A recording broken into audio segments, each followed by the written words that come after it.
રાજ્યમાં આગામી 5 દિવસ માટે હળવાથી મધ્યમ વરસાદની આગાહી કરવામાં આવી છે, જેમાં ઉત્તર ગુજરાત અને મધ્ય ગુજરાતના કેટલાક ભાગોની અંદર વરસાદ પડી શકે છે।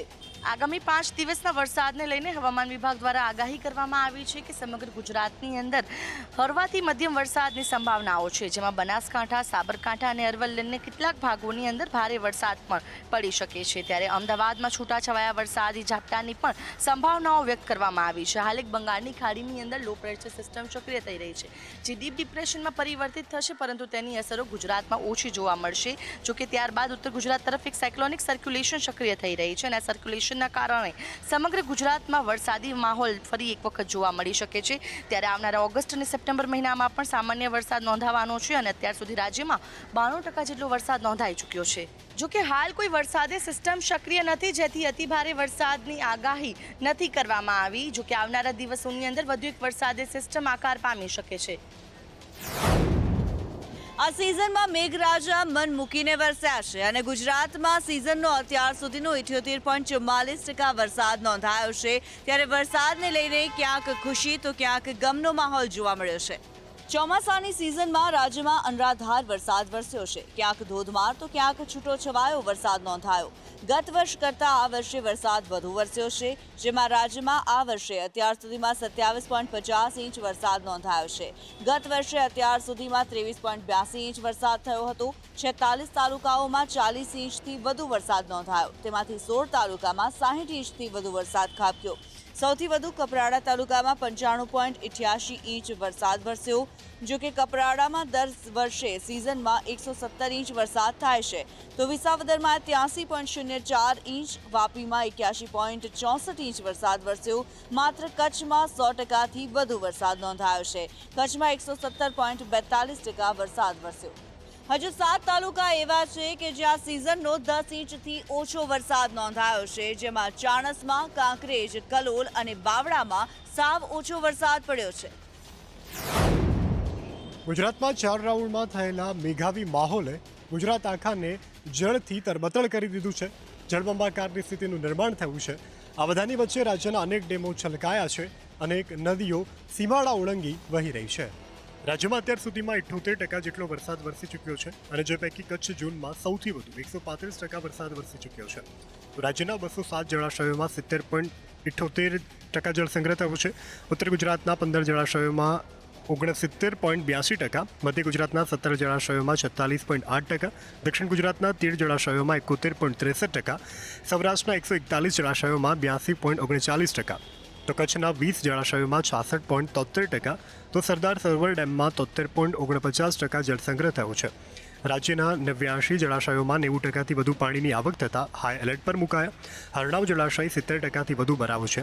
હરણાવ જળાશય 329 મીટરે પહોંચ્યો છે, તો બીજી તરફ પોલો ફોરેસ્ટની સુંદરતામાં હરણાવ જળાશય ઓવરફ્લો થવાથી 4 ચાંદ લાગશે। આ તરફ સાબરકાંઠાના હરણાવ ડેમમાં પણ નવા નીરની આવક થઈ છે। હરણાવ ડેમ 70%થી પણ વધુ ભરાવો છે, જેને કારણે નીચાણવાળા વિસ્તારોને એલર્ટ કરાયા છે। ગુજરાત એટીએસને રાજકોટમાં મોટી સફળતા મળી છે। અલ કાયદા સાથે જોડાયેલા 3 આતંકીઓની ધરપકડ કરી છે। ગુજરાતમાં અલ કાયદાના નેટવર્કનો પર્દાફાશ થયો છે। આતંકી સંગઠન સાથે જોડાયેલા 3 આતંકીઓને રાજકોટમાંથી ગુજરાત એટીએસે પકડી પાડ્યા છે। ગુજરાત એટીએસનું રાજકોટના સોની બજારની અંદર સફળ ઓપરેશન પાર પડ્યું છે। આતંકીઓ પાસેથી 1 પિસ્તોલ અને 10 કારતૂસ પણ જપ્ત કરવામાં આવ્યા છે। આ ઉપરાંત 10 જેટલા મોબાઈલ અને અન્ય શંકાસ્પદ વસ્તુઓ છે એ પણ જપ્ત કરવામાં આવી છે। ઝડપાયેલા આતંકીઓમાં અમન, અબ્દુલ શકુર અને સૈફ નવાઝની ધરપકડ કરવામાં આવી છે। આ ઉપરાંત અન્ય 8 જેટલા લોકોને પણ શંકાના આધારે ઉઠાવી લેવામાં આવ્યા છે। ઉલ્લેખનીય છે કે છેલ્લા 7 થી 8 મહિનાથી આ ત્રણેય આતંકીઓ રાજકોટની અંદર સક્રિય હતા અને પોતાની આતંકી જમાતની અંદર આતંકી અને જેહાદી પ્રવૃત્તિવાળા લોકોને જોડવાનું કામ કરતા હતા। આ તમામે તમામ આતંકીઓ છે તેનું હેન્ડલર બાંગ્લાદેશની અંદર હોવાનું સામે આવ્યું છે। આ ઉપરાંત અન્ય લોકોની પણ સંડોવણી હોય તેવી શંકા વ્યક્ત કરવામાં આવી છે। ઝડપાયેલા 3 આતંકીઓને 14 દિવસના રિમાન્ડની માંગ સાથે કોર્ટમાં રજૂ કરાયા છે। આતંકીઓનો ઈરાદો શું હતો અને તેની જાળ સૌરાષ્ટ્ર અને રાજકોટમાં ક્યાં ક્યાં સુધી ફેલાયેલી છે તેની પૂછપરછ હાથ ધરવામાં આવશે। ગુજરાત એટીએસે દેશ વિરોધી પ્રવૃત્તિ કરતા આતંકવાદીઓને ઝડપી પાડ્યા છે. ગુજરાત એટીએસે 3 આતંકીઓને ઝડપી પાડતા ગૃહ રાજ્યમંત્રી હર્ષ સંઘવીએ તેમને અભિનંદન પાઠવ્યા. ગુજરાતમાં અલ કાયદાના મોટા નેટવર્કનો પર્દાફાશ થયો છે. ગુજરાત એટીએસના ડીવાયએસપીને આ વિશે બાતમી મળી હતી. સમગ્ર ઓપરેશન રાજકોટમાં પાર પાડવામાં આવ્યું હતું. અભિનંદન પાઠવતા હર્ષ સંઘવીએ જણાવ્યું હતું કે આતંકવાદીઓ કટ્ટરપંથી વિચારધારાની સાથે જોડાયેલા હતા. આતંકીઓ પાસેથી ઘાતક હથિયાર અને કટ્ટરવાદી સાહિત્ય પણ ઝડપાયું છે. આર્થિક ભીંસમાં પરિવાર વેરવિખેર થયો છે. વડોદરામાં એક વ્યક્તિએ પોતાની પત્ની અને પુત્રને મોતને ઘાટ ઉતાર્યા બાદ ઝેરી દવા પીને આત્મહત્યાનો પ્રયાસ કર્યો હતો. વડોદરાના કલાભવન પાસે પિરામિતા રોડ ઉપર આવેલી કાછિયા પોળમાં રહેતા પંચાલ પરિવારના મુકેશભાઈ, તેની પત્ની નૈનાબેન અને પુત્ર મિતુલે આપઘાતના કરેલા પ્રયાસમાં માતા પુત્રનું મોત નીપજ્યું છે. જ્યારે મુકેશભાઈને ઝેરી દવા પી પોતાના જ ગળા પર બ્લેડના ઘા મારી આપઘાતનો પ્રયાસ કર્યો હતો. હાલ તેમને સયાજી હોસ્પિટલમાં સારવાર અર્થે ખસેડવામાં આવ્યા છે. મુકેશભાઈએ તેમના પત્ની અને પુત્રને મોતને ઘાટ ઉતારી જાતે જ આપઘાતનો પ્રયાસ કર્યો હતો. મુકેશભાઈ આર્થિક ભીંસથી કંટાળી આવું પગલું ભર્યાનું પોલીસ તપાસમાં બહાર આવ્યું છે. સારવારમાં ખસેડાતા સમયે ઇજાગ્રસ્ત મુકેશભાઈએ જણાવ્યું હતું કે ખાવા રહેવા માટે પૈસા તો જોઈએ ને, મેં મારી જાતે બ્લેડના ઘા માર્યા છે. આ સમગ્ર મામલે એક સુસાઇડ નોટ પણ મળી આવ્યું છે, જેમાં મકાન ખાલી કરવા મુદ્દે દબાણ કરાતું હોવાનો પણ આક્ષેપ કરવામાં આવ્યો છે. આ સમગ્ર મામલે ડીસીપી અભય સોનીએ જણાવ્યું હતું કે તમામ પાસાઓની તપાસ કરવામાં આવશે. મહારાષ્ટ્રમાં એક મોટી દુર્ઘટના ઘટી હતી, જેમાં એક બ્રિજ પરથી ગટર લોન્ચિંગ મશીન તૂટતા 16 લોકોના મોત થયા હતા, જ્યારે અનેક લોકો ઘાયલ થયા.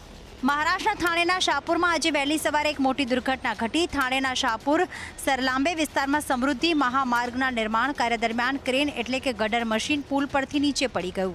મશીન નીચે પડતા લગભગ 16 લોકોના મોત થયા છે, તેમાં 4 લોકો ઘાયલ થયા છે. ક્રેન લગભગ 200 ફૂટ ઉપરથી નીચે પડી હતી, જેમાં પુલ નીચે રહેલા મોટાભાગના શ્રમિકો તેનો ભોગ બન્યા છે. ક્રેન પડતા કેટલાક લોકો કાટમાળ નીચે દબાઈ ગયા હતા, જેમને સ્થાનિક ટીમ અને એનડીઆરએફની મદદથી બહાર કાઢવાની કામગીરી કરવામાં આવી. દુર્ઘટનાનું કારણ હજી સુધી સ્પષ્ટ જાણવા મળ્યું નથી, પરંતુ મળતી માહિતી મુજબ ઓવરલોડિંગના કારણે આ ઘટના બની હતી. મુંબઈ નાગપુરને જોડતા બ્રિજનું 3જી અને અંતિમ તબક્કાનું કામ હાલમાં ચાલી રહ્યું હતું. દુર્ઘટના અંગે વડાપ્રધાન નરેન્દ્ર મોદીએ ટ્વીટ કરીને દુઃખ વ્યક્ત કર્યું હતું તથા મૃતકોના પરિવારને 2 લાખ, જ્યારે ઘાયલોના પરિવારને 50,000ની સહાય કરવાની જાહેરાત કરી છે. પીએમ નરેન્દ્ર મોદીને લોકમાન્ય તિલક પુરસ્કારથી સન્માનિત કરવામાં આવ્યા. એનસીપીના વિભાજન બાદ શરદ પવાર અને નરેન્દ્ર મોદી એક મંચ પર ઉપસ્થિત રહ્યા. વડાપ્રધાન નરેન્દ્ર મોદીને મંગળવારે પુણેમાં તિલક મેમોરિયલ ટ્રસ્ટ વતી લોકમાન્ય તિલક રાષ્ટ્રીય પુરસ્કારથી સન્માનિત કરવામાં આવ્યા હતા. ખાસ વાત એ હતી કે એનસીપીના વિપક્ષની એકતા અને વિભાજનની કવાયત વચ્ચે શરદ પવાર પણ આ કાર્યક્રમનો ભાગ બન્યા અને પીએમ મોદી સાથે મંચ પર હાજર રહ્યા હતા. આ દરમિયાન બંને નેતાઓએ એકબીજાના સ્વાસ્થ્ય વિશે પૂછપરછ કરી હતી. જોકે ટ્રસ્ટના મુખ્ય ટ્રસ્ટી દીપક તિલકના હસ્તે લોકમાન્ય તિલક રાષ્ટ્રીય પુરસ્કાર આપવામાં આવ્યો હતો. આ પ્રસંગે પીએમએ કહ્યું કે પુણેની ધરતી પર આ પુરસ્કાર મળવો એ મારા માટે અવિસ્મરણીય અનુભવ છે. પીએમ મોદીએ પુરસ્કારની રકમ નમામિ ગંગે યોજનામાં આપવાની જાહેરાત કરી હતી. તેમણે કહ્યું કે હું આ એવોર્ડ 140 કરોડ દેશવાસીઓને સમર્પિત કરું છું. પીએમ મોદીએ પહેલા દગડુશેઠ મંદિરમાં પૂજા અર્ચના કરી હતી. ત્યારબાદ સમારોહમાં તેમણે કહ્યું હતું કે લોકમાન્ય તિલક આઝાદીના ઇતિહાસના માથાના તિલક સમાન છે. दिल्ली में अधिकारियों के ट्रांसफर और पोस्टिंग से जुड़ा विधेयक आज लोकसभा में पेश किया गया. विपक्षी दलों ने सरकार के इस कदम को संविधान के खिलाफ बताया है. केंद्रीय गृह राज्य मंत्री नित्यानंद राय की तरफ से आज लोकसभा में दिल्ली सर्विस बिल पेश किया गया, जिसका विपक्षी दलों की तरफ से एक सुर में विरोध किया गया. शेम शेम के नारे लगाए गए और सरकार पर इस बिल के जरिए सुप्रीम कोर्ट के आदेश को पलटने का आरोप लगाया गया. विपक्षी दलों के हंगामे पर लोकसभा स्पीकर की तरफ से चेतावनी भी दी गई कि अगर हंगामा इसी तरह से चलता रहा तो उनके खिलाफ कुछ सख्त कदम उठाए जा सकते हैं. लोकसभा में विपक्षी दलों के इस हंगामे को गृह मंत्री अमित शाह ने राजनीति से प्रेरित बताया और कहा कि हमारा संविधान संसद को दिल्ली के लिए कानून बनाने की अनुमति देता है. सरकार की तरफ से पेश इस बिल पर कल लोकसभा में चर्चा होगी. इस बिल को लेकर केंद्र सरकार और विपक्ष के बीच तकरार उस वक्त से है जब केंद्र सरकार ने एक अध्यादेश के जरिए दिल्ली सरकार से ट्रांसफर और पोस्टिंग का अधिकार वापस ले लिया था. દેશમાં હવે શાક માર્કેટ પોલિટિક્સ શરૂ થઈ છે. વહેલી સવારે 4 વાગે દિલ્હીના શાક માર્કેટમાં રાહુલ ગાંધી પહોંચ્યા હતા અને વેપારીઓ સાથે ભાવ વધારા મુદ્દે ચર્ચા કરી હતી. છેલ્લા ઘણા સમયથી શાકભાજીના ભાવમાં સતત વધારો થઈ રહ્યો છે. શાકભાજીના ભાવ આસમાને પહોંચી ગયા છે. સામાન્ય જનતાને શાકભાજી ખરીદવા જાણે કે ફાંફા પડી ગયા હોય તેમ લાગી રહ્યું છે. ત્યારે કોંગ્રેસના નેતા રાહુલ ગાંધી પહેલી સવારે 4 વાગે શાકભાજી માર્કેટ પહોંચ્યા હતા.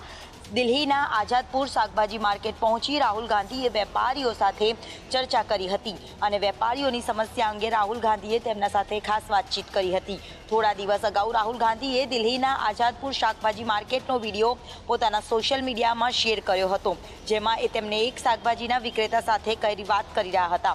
વિક્રેતાએ કહ્યું હતું કે તે ટમેટા ખરીદવા માટે આવ્યો છે, જેને તે વહેંચી પૈસા કમાઈ શકે છે, પરંતુ પાસે ટમાટર ખરીદવા પૂરતા પણ પૈસા નથી. વિડીયો શેર કર્યા બાદ રાહુલે આજે ફળ માર્કેટની મુલાકાત પણ લીધી હતી.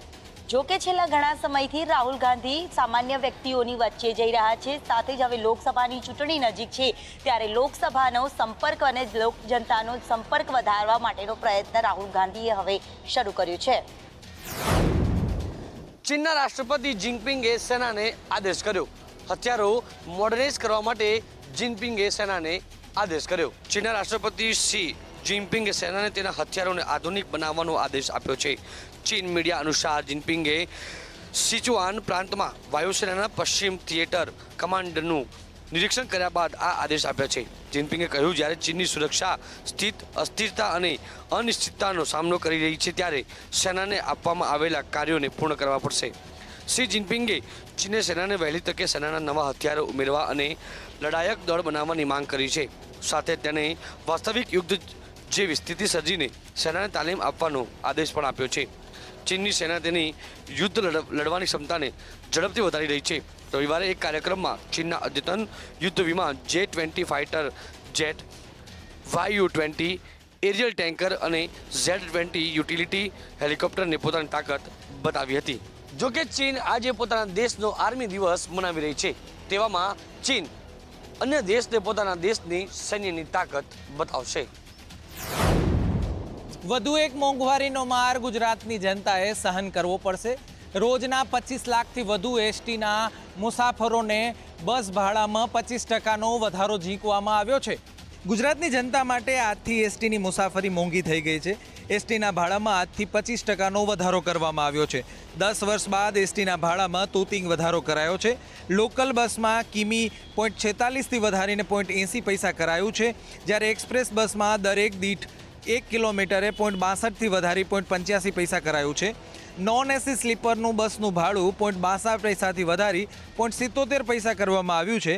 અમદાવાદથી સુરતનું જૂનું ભાડું 156 હતું, જે હવે નવું ભાડું 183 રૂપિયા લાગશે. જ્યારે અમદાવાદથી વડોદરાનું જૂનું ભાડું 98 રૂપિયા હતું, જે હવે 124 રૂપિયા થઈ જશે.